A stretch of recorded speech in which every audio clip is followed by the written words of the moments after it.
నిన్నటి రోజున గవర్నర్ గారి చేత అసెంబ్లీలో వాస్తవాలకు విరుద్ధమైనటువంటి అంశాలు అబద్ధాలు చెప్పించడంలో ప్రజలు పరిపాలనా వ్యవస్థల మీద నమ్మకాన్ని దెబ్బతీసే పరిస్థితి ఉందన్నది నిన్నటి ప్రసంగం ద్వారా ప్రజలందరికీ కూడా అర్థమైంది అధ్యక్ష.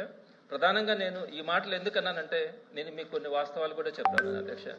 ప్రధానంగా నిన్న ఇచ్చినటువంటి ఆ బుక్లో కానీ గవర్నర్ గారి ప్రసంగంలో 66 లక్షల మంది మొట్టమొదటిగా తల్లికి వందనం గురించి అయితే 66 లక్షల మంది విద్యార్థుల తల్లుల ఖాతాల్లో సంవత్సరానికి 15,000 రూపాయలు జమ చేస్తున్నామని చెప్పించారు అధ్యక్ష.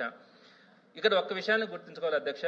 ప్రతి సంవత్సరం 15,000 రూపాయలు తల్లుల ఖాతాల్లో జమ చేస్తా ఉన్నామని చెప్పారు.